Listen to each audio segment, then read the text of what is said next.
I'm Aryeh Schwartz, and welcome to the Winsidr Show, where it's all about the W. The time has come. All-Star break is finally here. It's one of the most exciting seasons in the WNBA's history. We have tons to discuss at this inflection point, so let's dive right in.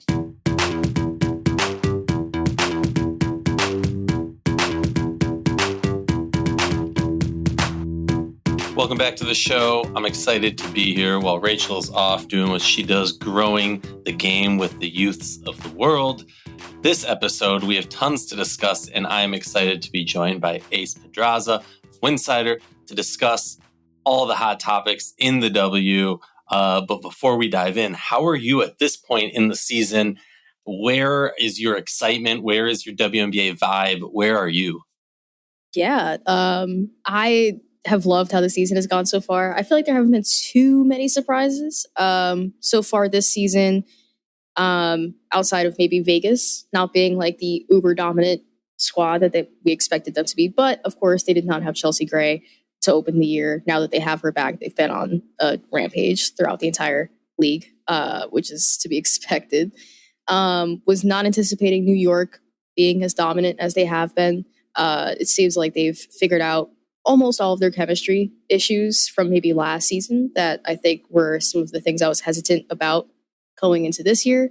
So that's been great. The rookie race obviously has been just like maybe the most exciting thing to watch about this season. Like the dialogue, well, the healthy dialogue, not the terrible dialogue, but the healthy dialogue between folks about Angel Reese and Caitlin Clark, and just like that two-woman race to the finish to see who ends up being Rookie of the Year has been like fascinating. Just seeing two players who are super dominant at two very different things, but because of that being pretty much head to head, despite them not being good at maybe the one thing that the other one can do better, has been awesome. And now both of their respective teams are like kind of fighting for postseason positioning, which I don't think anyone predicted Indiana or Chicago would have been coming into this season kind of fighting for like the 7 or 8 seed in the standings. So that's been great. There have been obviously some disappointments. Atlanta, like we were discussing before we started recording, has been like hugely disappointing. Dallas, unfortunately, has fallen to the bottom just because they have been dealt a terrible injury card. Mainly Satu Sabli has been out for the entire season, and we don't know if she's going to be back this year at all. So that's definitely sucked, especially after such a great year from them last year. Washington and LA, two teams that are definitely rebuilding, and it's very obvious that they're rebuilding. And maybe in like the Paige Becker's tank for Paige sweepstakes in a way at this point in their seasons. But they've also had some awesome play from their rookies as of late with Rickea Jackson and Aaliyah Edwards. Yeah, it's been fun. And in Connecticut is always just like in the mix at the top, consistent. Doing Connecticut things, just being Connecticut. Yeah, exactly. Yeah, no, everything you touched on. Honestly, I totally forgot about Dallas and how much of a letdown that has been. And like, okay, Dallas and Atlanta, you can argue injuries, things like that. I mean, here's the really interesting thing. You brought up Indiana and Chicago, and we can dive into the rookie race and all that jazz, whatever. Because I do think it is a race. Like, you can be on either side of the spectrum, and I'm just going to try and do what I do best, which is ignore the crazies and talk about the real people talking about the basketball. This is a legitimate race. This is arguably the most contentious. And I'm not saying that because of the notoriety that they both bring into the league. I'm not saying that because of anything other than what they have produced this season. And when you look at the other races, talking about MVP, Defense Player of the Year, and other things, there is not a race that is as exciting. The MVP race, we'll talk about that in a second. It's pretty much case closed. As much as I like to say only half the season has happened, craziness could happen. Asia Wilson could sit the rest of the season and arguably win 6th Woman of the Year and MVP in 1 year, which would be the craziness. Becky do that. That would be hilarious. Or actually, no, she couldn't because they've played over half games. Whatever. Don't stat check me on this one. The point is that the Rookie of the Year race is so close. It is so exciting. And I feel like when you boil it down to no opinions of the players themselves, forgetting who it is, just looking at the stats and the games and what they do, a lot of it comes down to, what do you prefer? Do you like guard play or do you like post play? And the thing that I like about Roy, Rookie of the Year, for anyone who's confused, is that historically it's not always the bigs. It's not always, and when it comes to MVP, and I'm not trying to throw any shade here, historically, it's not guards. It's bigs who win that award. And so I love that it feels like it's an even race in the sense of anybody can win it. When we're talking about MVP, Kaz had 8, 9 30-point games, something crazy like, I think it's at 8, but let's say 9. 30-point games this season. And she's not in the MVP race, like realistically, right? And it just takes so much for a guard, a wing, whatever you want to call it, someone who's not playing a big position to be considered for the MVP award. I'm just excited about that. We've gone on a ridiculous rant because there's so many fun topics to talk about this season. That's something, and you spoke about it also, arguably a big disappointment this year. Attack me for it, Las Vegas Aces, a team that we consistently expected to be the number one team. They are arguably one of the most disappointing teams in the league because they are not sitting there right now, not because anything not realistic. Like, they're in third place in the standings right now. They missed Chelsea Gray for the majority of the season. But for us to be talking about this in the past 3 years and not have the Aces as clear dominant, top dog, everyone's coming for their ankles, not even their head, their ankles, that has to be a disappointment. And I hope you understand what I'm saying when I say that.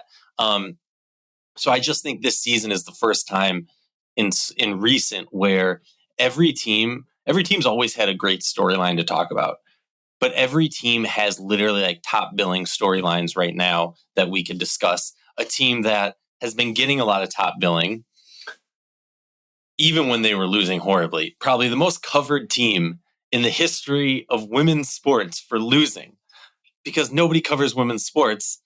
And they would, of course, only ever cover the team that's won like 15 championships. The Indiana Fever, they have really turned things around.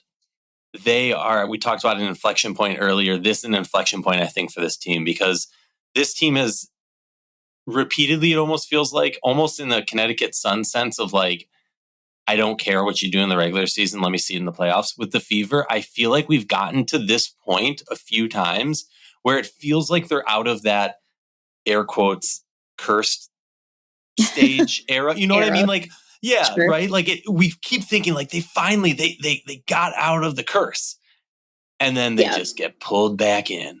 And so I feel like this is the time they finally, because it's Caitlin Clark, it's Leah Boston, it's Nalissa Smith, and honestly, Kelsey Mitchell. Let me give some props to a player who I've been hard on. Kelsey Mitchell has been balling recently. The Indiana Fever, where are you on this team? Because I feel like I'm ready to buy in, but I feel like a Score Next lover who's just been, heartbroken too many times to believe it yet. Yeah, I'm pretty bought into them probably securing like the 7 or 8 seed, just because of how I cannot envision teams like Washington, LA, or Dallas catching up within the standings. Atlanta is probably going to be the biggest challenger to both Indiana and Chicago for playoff standing, depending on how they come out in the second half of the season. But absolutely. I mean, I think that Indiana was really desperately missing last season a table setter outside of Kelsey Mitchell and Erica Wheeler, who would be able to both draw so much gravity on ball and also be able to work off ball with Aaliyah Boston and Nalissa Smith. And they have that, obviously, in Caitlin Clark. And so with her hitting her stride, I think at this point now has like the most total assists in the WNBA, at least prior to today's games. She had the most total assists. She's not averaging the most assists per game, which apparently like confused some people that thought. Well, that was the whole thing with like Sloot and Alyssa Thomas last year with like the whole. They both had amazing seasons and set records. Cool, move on. Yeah, exactly. It's still cool. She has the most total assists right now as a rookie is like incredible. And it's probably easy to do so when you have someone like Aaliyah Boston in the post who you could feed pretty consistently, as well as Melissa Smith. And yeah, it just feels like she and everyone else is finally starting to figure out their pacing and what works for them on offense in terms of pacing, and figure out, oh, if I cut to the basket, Caitlin's going to find me. Like, this will more than likely result in either a good shot or at least a foul. And so let me just begin to start doing that more often. And so I feel like since they started to figure out that rhythm between all of them, they've been really hitting their stride. And I think that something that people really have to keep in mind is the fact that, and I know that everyone hates this excuse, I guess, for Indiana, but like, they were handed an absolute gauntlet of games to open this season. Like, it was absurdly difficult. I had a friend that was like, I cannot believe they're playing the Liberty again. Like, make it stop. And they did beat them in that last matchup, but they were playing like all of the top teams in the W for like the first like couple of weeks of the season. So now that they're able to like settle in, play more of like the middle of the standings, bottom of the standings, and actually like get to know themselves as a team, that's going to benefit them in the long run. Maybe not this postseason, but in years to come. But I'm pretty bought in on them being a lower seeded team going into the postseason and maybe stealing a game or two. I would say for them to not make the playoffs would be a huge failure. And I don't want to like overstate this, understate this, whatever. They're 11-14. The next team, Chicago, is 9-14. The next team, Atlanta, is 7-16. So those are the three teams that realistically could LA make a push. We've seen LA beat Vegas. We've seen LA show flashes.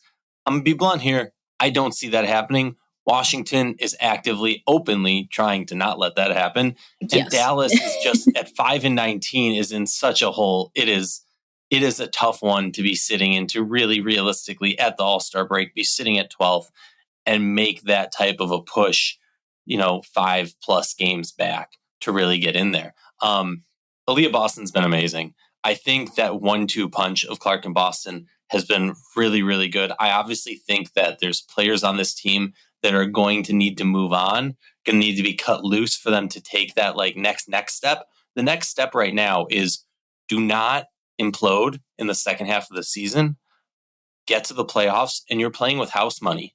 You're not here to win a championship. You're here to grow and get better and set yourself up for a championship aspiration soon. But right now, learn from the experience, get the momentum, get those moments.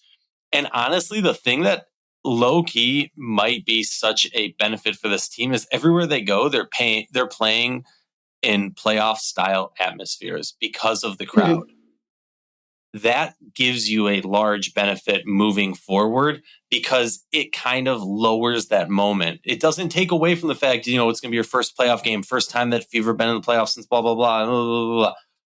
But it helps a little bit in that moment to just slow your heartbeat down and just relax just a little bit more. The combination of these players has been amazing to see, and to see them grow throughout the year. I think obviously a lot of people went into the season thinking that Fever were all of a sudden just going to flip a switch and be amazing. And I didn't understand that. And look, as much as it might suck to have to take on that gauntlet that you were talking about, you grow. And there are great players on this team that are growing, and we're watching history unfold in front of us. We saw that with, the Mercury years back. We've seen that with LA, with Minnesota, heck, with Vegas. Like, it takes time and it's ugly at times, but it gets quite beautiful, like a Van Gogh painting, quite quickly. Do you think, can you see this team making a climb into that 6th seed though? Do you think they could leap a Phoenix? That's a great question. I think that if Phoenix takes this time for rest, well, then again, because we were talking about this earlier, a lot of Phoenix players are actually going to the Olympics, or the All-Star game. So that's, they possibly could, because Indiana is not sending anyone overseas. They will genuinely get rest, specifically for their stars. Whereas Phoenix, between Ka, DT, BG, like they're going to probably come in either like on a nice little what's the word? They're going to be used to playing and they won't have to like ramp back up to WNBA mode, or they're going to come in exhausted because they will have just finished up an entire summer, most likely an entire gold medal run, playing the entire tournament in the entire Olympics, and then coming back into the season. If we don't win it, Ace jinxed it, and it's her fault. Yeah, so. That sucks. But they could blame me.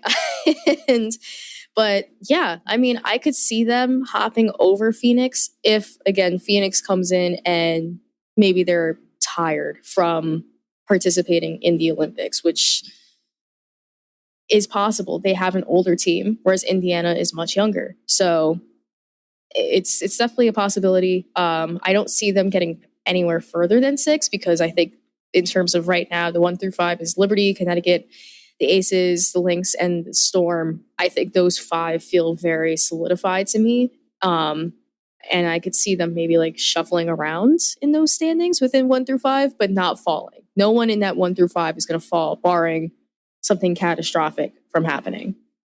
Well, let's talk about a 1 through 5 team. Let's talk about a player who single-handedly has been dominating the league, but also ruining a podcast segment that we had planned to do throughout this season called WNBA Dominators. Because there's only one dominator this year, and that's A'ja Wilson. It's kind of annoying in that sense. Other than that, it's freaking amazing to watch. We are literally watching, we talk about history. We talk about records being broken. We talk about this Aces team not being that good, because Chelsea Gray wasn't there. There's a very famous Kirby Puckett quote where, and most people don't even know who Kirby Puckett is, probably. Old baseball player, Minnesota legend. He took the team at one time at a meeting and was just like, hop on my back and I will carry us to victory. And then they won the World Series.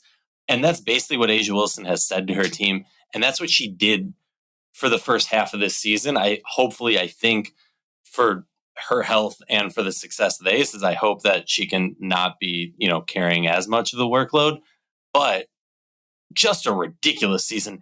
Talk to me about what has impressed you so much so far this season by the great A'ja Wilson. There's nothing else I could say or really observe about A'ja that's new, because I think she has just hit a point where it's just you're in a class of your own. You're in a league of your own. It's not even respectful to put any other player next to her and try to do any type of comparison. Last season, the MVP race, I feel was super tight between her, Stewie, and Alyssa Thomas. It could have gone any which way between those 3. I personally think it made sense for A'ja Wilson to win that award, but I understand why Stewie did. This season, she leads the league in points per game. I'm just going to throw it out there. I just have to throw it out there. I voted AT. Sorry, continue. Go. Great vote. I mean, yeah, that's fine. and I'll also throw out there, I was not the one who put A'ja Wilson 4th. Continue. Okay. Yeah, no. Good to clear just that up. in case, so, I'm sure there's someone out there who thinks it's me. There's definitely someone out there. Thought it was you. But yeah, no, she's leading the league in points per game right now. She's averaging a double-double. She's averaging 27.2 points per game, 11.9 rebounds per game, 2.5 assists, 1.8 steals, 2.8 blocks. She could very well also be a candidate for Defensive Player of the Year again. When I watch her play, it's I have to if anyone else is in the room with me while I'm watching an Aces game, I have to make sure they're all paying attention, because I'm look at what she does on the floor. Look at how good she is. One of the specific areas of her game, though, that I'm really happy that she's decided to really lean into is her 3-ball. It has been so consistent this season. I love that she's going to it, because she is left open far too much around the perimeter. I think that's just because a lot of teams don't play 5 out, whereas the Aces can pretty comfortably with her on the floor. And a lot of bigs, I think, are not used to defending around the perimeter, and she likes to take advantage of that. Guards also probably don't love the idea of having to guard A'ja Wilson around the perimeter either. There are very few teams that can guard her around the perimeter. And so for her to lean into that and hit very consistently right now. She isn't attempting the most per game that she ever has in her career. Back in 2022, she averaged 2.3 attempts from three per game. This year, it's 1.6. But when she does hit those threes, she's averaging 38.9% from deep, which is a pretty decent clip for a big in this league. I think Steph Dolson might have her beat because she has just been like a flamethrower very randomly this season for Washington and attempting a lot of threes too. But I mean, she just looks like she is bored. Like, that's how good she is, where it's just like, this just doesn't even look like a challenge for her. It doesn't even matter which team that the Aces are even playing. It just doesn't look hard for her to be so dominant. It's awesome. It is just awesome. And it's really cool to see such a like runaway MVP race so early in the season. Honestly, the craziest thing to me is almost how the Aces resist the urge when things aren't going well, because they're not undefeated, right? And no. I feel like if I was on the Aces and I'm playing with A'ja Wilson at this year way she's playing, and I'm down 10, I'm just like, I'm not trying to lose. I'm just feeding the beast and letting her go.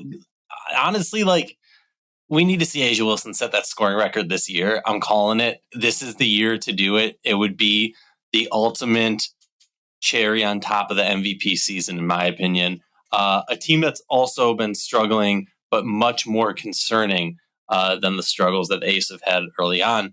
The Atlanta issues, as we like to call them. Worst shooting percentage in the league. We can talk about injuries, but even with injuries, I feel like this isn't the vibe, the feel, the movement of a general organization should be taking. It almost feels like this year was a step backwards so far, or at best case, a step to the side. I'm getting concerned. Like, look, I was saying this before.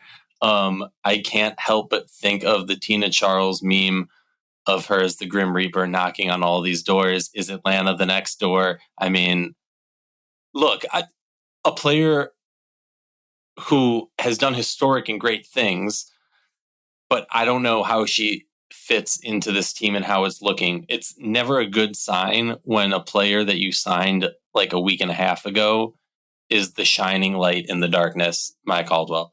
I mean, I'll just like cap my view on this team into I never call for a coach to be fired, and that's not what I'm doing now. But I will say this has to be the hottest seat in the league, bar none. Because as we were talking about, and I think you mentioned earlier on air, we were chatting before we hit record, like this team is too talented to be sitting at where they are. And it's not like all their talent is bunched up in one position. They have a widespread amount of talent in different positions that should be able to comfortably produce some good wins, some good offense. Look, there's some players similar to Indiana, the Indiana that I think need to move on so that this team can succeed. I think there's some players that they've drafted recently that didn't pan out, or I wasn't as high on and aren't necessarily producing great. But yeah, I think this team. I'm gonna pitch you up one because I feel like we were talking about this before. A trade deadline team. Who would you consider adding to this team to maybe get things going a little bit? Yeah, I'm glad you brought that up because we were talking about the person that I feel like it would make the most sense just because her name keeps coming up. At least today in trade talks would be Dana Evans. Dana Evans apparently is somebody that Chicago is considering moving at the trade deadline as they look to sort of solidify their rotation and their guard room specifically with the, resurgence of Kennedy Carter on that team specifically. It's tough to say where Dana Evans's role is with that team right now. And that's not to say she's bad by any means. She's actually probably, in my opinion, one of the better backup guards right now in the league. That would be perfect for Atlanta because they went out and got Jordan Canada, who has not really been able to play this season. And so with her out, with I don't know how long Ryan Howard's going to be out from this point. I mean, obviously with the Olympic break coming up, hopefully she gets the rest that she needs and she's able to come back sooner rather than later. But I would love to see them shore up their guard room because, like you said, the fact that they brought in Maya Caldwell, amongst all these injuries, and she's like the savior right now is not a good look because you should have already had like a pretty solid rotation and a solid team. And I think everyone sort of expected them to take that leap from last season where they were in the postseason and they looked super solid until now, where they have such a talented roster and they just between injuries and also the fact that they are like a league worst shooting percentage. They are at the bottom in terms of 3-point percentage. They are at the bottom in terms of net rating.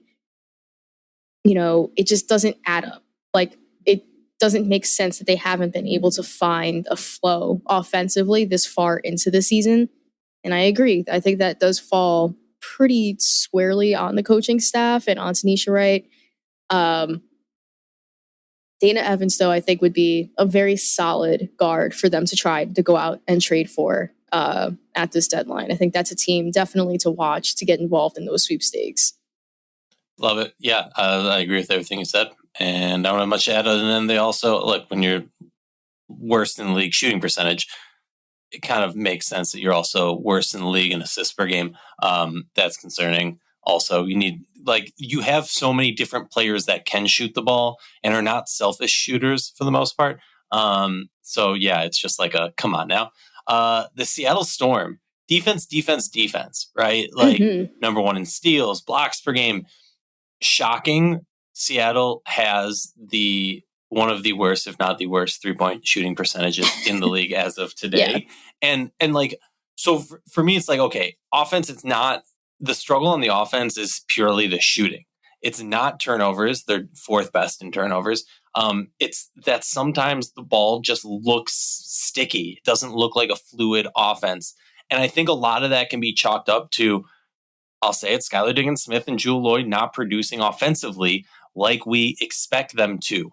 And things start to compound when you have two star players like that struggling offensively. That said, Jewel's been stepping it up of recent. Skylar's had some games, and we understand what she is as a player and that she's coming back from a long time off. So there is a give and take in that. I'm not trying to ignore that. I'm just trying to say what I see. And I think both of them, we are in a moment going to talk a little bit about which teams gain the most from the All-Star break and which teams hurt the most. Seattle, I think, is a team that's going to gain the most because, look, you don't want to peak too early. Seattle has not peaked too early. Every game they consistently get better and better. I have my concerns about their offense, but all that said, this team, like I said, consistently is getting better.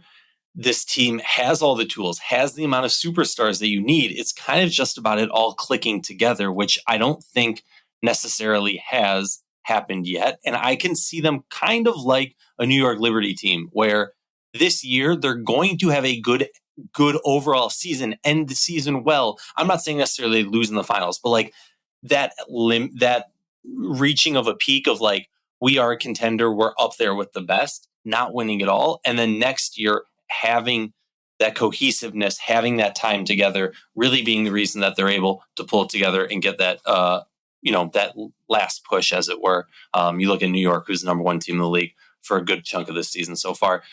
Seattle Storm, what are your thoughts on them? Am I crazy? No, me personally, like, I feel like I'm a little biased because I really do enjoy watching Seattle play. Like, and that's because I love defense. I am obsessed with teams that just know how to play defense.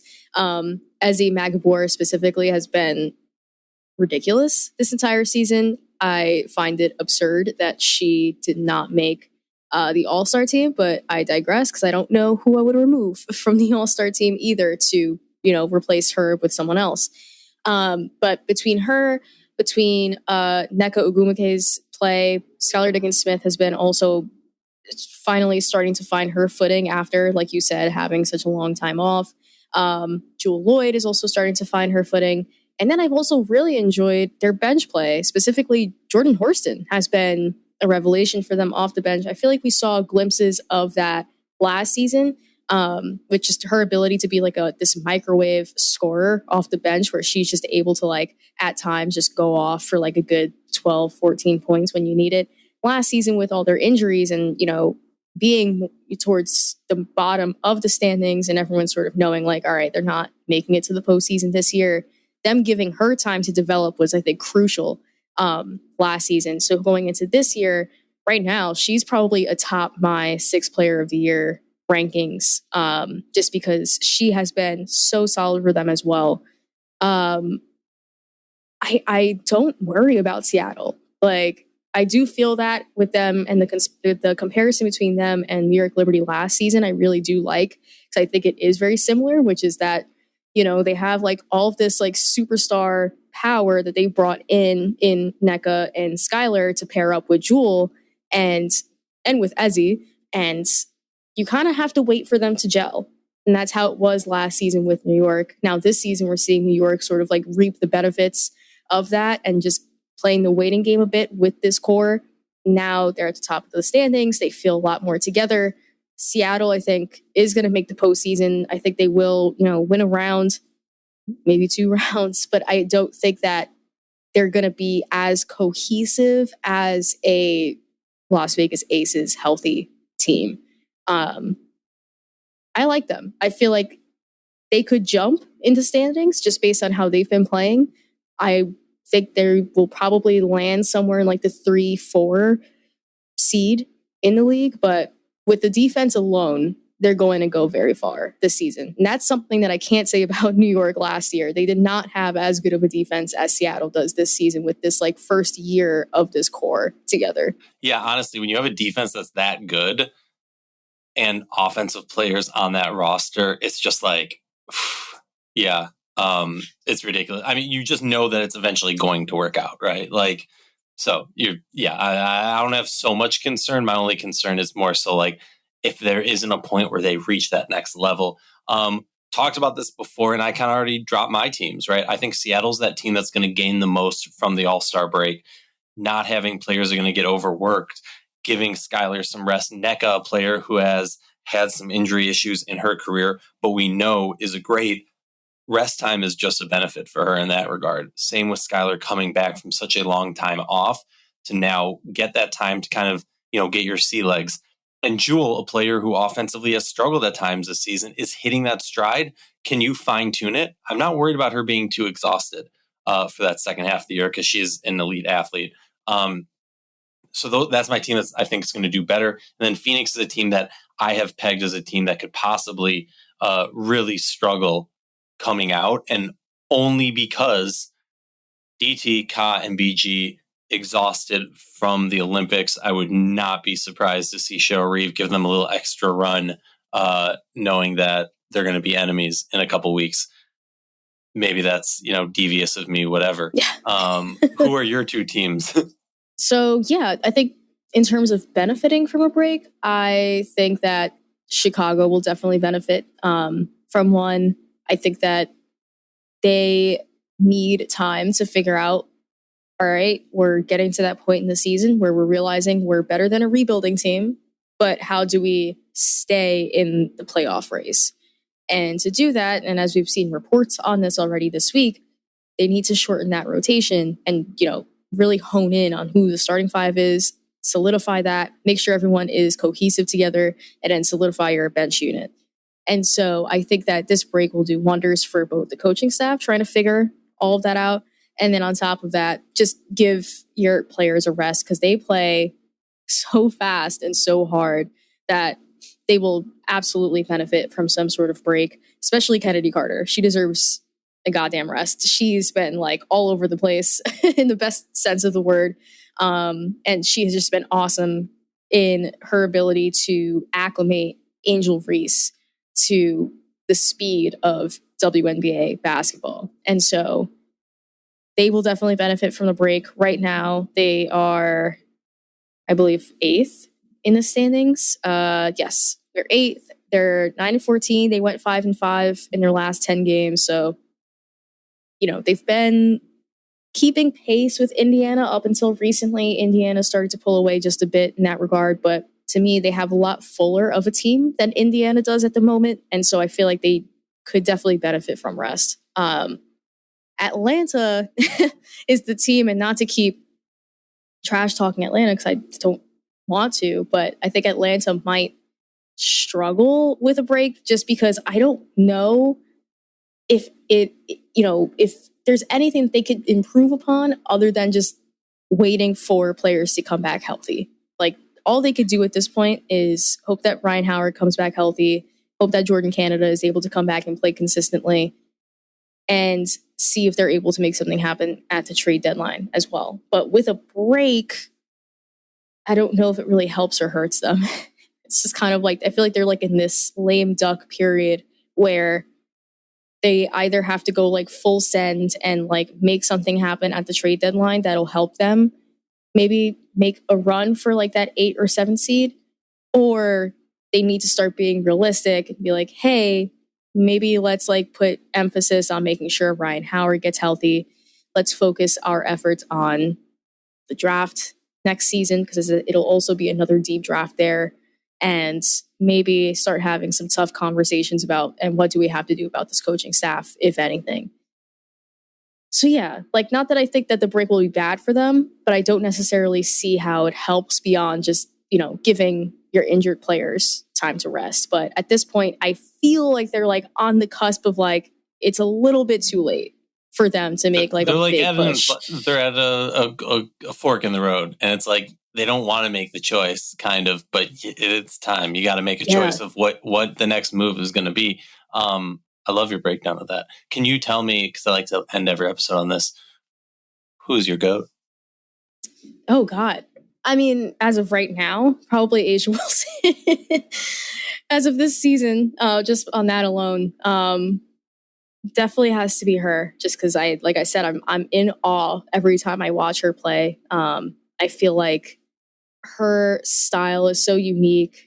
Her post play is like some of the most beautiful post play I've ever seen in my life. And if she's able to carry this Vegas team that has struggled defensively a lot this season, with or without Chelsea Gray, that's probably their biggest question mark right now, is just, can their defense hold up? If she's able to carry this team to another finals and another championship, I don't know. Might be your GOAT more than just this season. Yeah, exactly. But yeah, I'll go with her. Just mid-season GOAT selection for sure.